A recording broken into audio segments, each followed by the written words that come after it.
마지막 나팔 소리 나기 전에 들어야 할 이야기 마나소나의 유튜브 채널 김경호 선교사입니다. 안녕하십니까? 이 새벽에도 주님의 인자와 공율이 무궁하심으로 참으로 아름답습니다. 주님의 성실하심이 변함없이 항상 우리와 함께 하십니다. 오늘도 하나님을 예배하며 하루를 시작합니다. 날마다 새벽에 하나님과 통행하며 갖는 경건의 시간의 축복을 함께 나누는 시간입니다. 또한 어제 배운 하나님의 말씀을 어떻게 생활과 삶의 현장과 인격에 적용하고 실천했는지 간증하는 시간입니다. 어제는 고린도후서 2장 14절로 16절을 통하여 예수 그리스도의 향기를 나타내는 삶을 살아야 되는 교훈을 배웠었습니다. 적용으로 나의 삶에서 드러나는 향기는 어떠한 향기인지 살펴보는 시간을 가졌습니다. 저의 삶에서도 사도 바울처럼 가는 곳마다 그리스도의 향기를 드러내는 삶을 살고 있었습니다. 날마다 하나님과 동행하며 갖는 경건의 시간과 축복과 적용을 간증으로 드러내며 이 시대에 하나님의 말씀에 이론만 가르치는 선교사가 아니라 어떻게 순종하는지 본을 보여 나가는 삶을 살아가고 있었습니다. 부족한 자를 사용하여 주사 그리스도의 향기를 드러내게 하신 하나님께 감사와 찬양과 영광을 돌려드립니다. 순종은 제가 받은 이 시대의 사명이라고 확신합니다. 말씀의 지식은 넘쳐나는 시대입니다. 그러나 순종의 본을 보여주며 어떻게 순종할 것인지 순종의 방법을 가르쳐주는 설교가 많지 않습니다. 앞으로 저의 설교는 순종의 방법을 가르쳐주는 설교가 될 것입니다.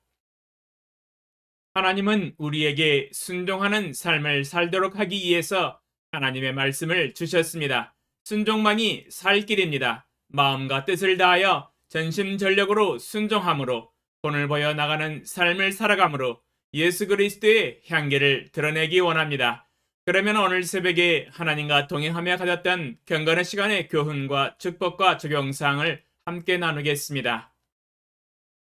디모데전서 2장 1절로 3절. 그러므로 내가 첫째로 권하노니 모든 사람을 위하여 간구와 기도와 도고와 감사를 하되 임금들과 높은 지혜에 있는 모든 사람을 위하여 하라. 이는 우리가 모든 경건과 단정함으로 고요하고 평안한 생활을 하려 함이라. 이것이 우리 구주 하나님 앞에 선하고 받으실 만한 것이니.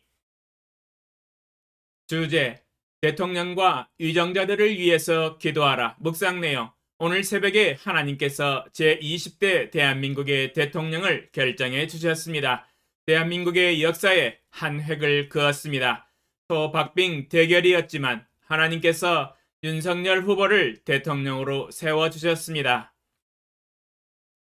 잠언 16장 33절. 제비는 사람이 뽑으나 모든 일을 작정하기는 여호와께 있느니라. 잠언 16장 33절에 제비는 사람이 뽑고 투표는 국민들이 하였지만 모든 일을 작정하기는 여호와께 있다고 말씀하고 계십니다. 하나님께서 하늘에서 최종 결정을 하셨습니다. 로마서 13장 1절. 각 사람은 위에 있는 권세들에게 복종하라. 권세는 하나님으로부터 나지 않음이 없나니 모든 권세는 다 하나님께서 정하신 바라. 로마서 13장 1절에 권세는 하나님으로부터 나지 않음이 없나니 모든 권세는 다 하나님께서 정하신 바라고 말씀하고 계십니다. 대통령의 권세는 하나님께서 정하시고 하나님께로부터 나온다고 말씀하고 계십니다. 이제 새로운 대통령이 대한민국을 위하여 하나님께로부터 세움을 받았습니다. 오늘 새벽에 읽은 본문 말씀처럼 성도들은 임금들과 위정자들을 위해서 기도해야 한다고 말씀을 하고 계십니다. 왜냐하면 우리가 모든 경건과 단정함으로 고요하고 평안한 생활을 하기 위함이요 또한 이것이 우리 구주 하나님 앞에 선하고 받으실 만한 것이기 때문입니다.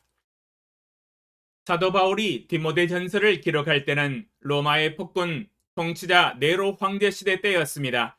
비록 박해를 가하는 통치자라 할지라도 중보 기도를 해야 한다고 이야기를 하고 있습니다. 하나님은 우리 성도들을 선한 일을 위하여 부르셨고 또한 성도들은 선한 사람들뿐만 아니라 원수를 위해서도 기도해야 하는 사명을 가지고 있습니다. 통치자가 폭군일지라도 중보 기도해야 하며 선한 통치자일지라도 동일하게 기도해야 합니다.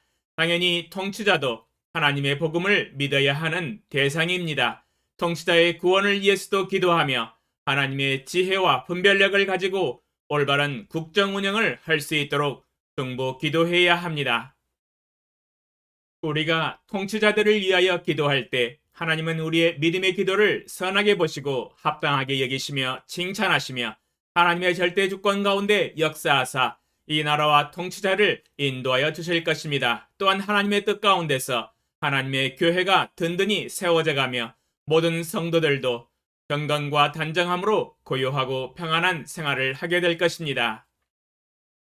지금은 주님이 재림하시기 전 마지막 말세의 시기를 지나고 있습니다. 세계 정세가 러시아의 우크라이나 침공으로 인하여 탈냉전에서 신냉전으로 급속히 재편되고 있습니다. 우크라이나를 침공한 러시아가 공세를 강화하는 가운데 세르게이 라브로프 러시아 외무장관이 제3차 세계대전이 일어난다면 파멸적인 핵전쟁이 될 것이라고 하면서 미국을 위시한 서방의 강경한 경제 제재에 대한 불쾌한 심정을 정신없는 소리로 발언을 하였습니다. 핵전쟁이라는 단어를 사용하면서 해서는 안 될 말도 서슴없이 하고 있습니다. 우리나라는 코로나19 팬데믹 3년차 오미크론 변이 확산으로 어제 코로나19 신규 확진자 수가 30만 명을 넘어서며 이틀째 30만 명대를 기록하고 있습니다. 내일 일을 알지 못하며 한 치 앞도 내다보기 어려운 상황입니다. 북한 정권과도 대치를 하고 있습니다. 또한 세계 글로벌 경제 경쟁 가운데에서도 하나님의 은혜와 도우심으로 세계 10위 경제대국이 되었습니다. 그러나 이 모든 정점에 대통령이 있습니다. 국가의 지도자이기 때문입니다. 이 시점에 대통령의 의지와 지혜와 분별력과 판단력은 매우 중요합니다. 국가의 최고 지도자가 정의와 정직과 올바른 선택을 하여 국정 운영을 탁월하게 해줘야만이 이 나라가 통합과 화합 그리고 번영의 길로 나아갈 수 있습니다. 국가가 견고해야 하나님의 교회도 든든히 세워지면서 성도들도 경건과 안정된 가운데 신앙생활을 할 수가 있습니다. 사실 이 대한민국은 200년의 천주교와 100년의 기독교 역사 가운데 믿음을 지킨 수없이 많은 순교자의 흘린 피로 세워진 나라입니다. 새벽마다 부르짖는 성도들과 성직자들의 기도와 금식으로 세워진 나라입니다. 하나님의 은혜와 능력과 축복으로 세워진 나라입니다. 이 가장 중요한 때에 하나님이 세우신 대통령과 위정자들을 위하여 깨어 근신하여 중보 기도해야 합니다. 적용사항 오늘 이 나라와 대통령과 위정자들을 위하여 기도하는 것을 적용합니다. 하나님 이 나라를 굽어 살펴주시옵소서. 대통령에게 이 세계 역사를 주관하시는 하나님을 경외하며 구원을 깨달을 수 있는 영적인 지혜를 주시고 하나님께로부터 오는 지혜와 분별력과 정의와 정직과 신뢰와 사랑을 가지고 국정 운영을 하게 하시고 통합과 화합 그리고 경제 번영의 길로 나아가게 하소서. 그리하여 한국교회가 세계 열방 복음을 위하여 마지막 때에 세계 선교를 주도하며 영혼을 구원하며 제자 삼는 사역을 힘있게 펼쳐나가므로 하나님의 나라와 하나님의 교회가 든든히 세워져 나가게 하소서. 한국교회가 이 세계 열방의 제사장의 책임을 감당하게 하소서. 예수님의 이름으로 기도합니다. 아멘. 2022년 3월 10일 목요일 새벽 5시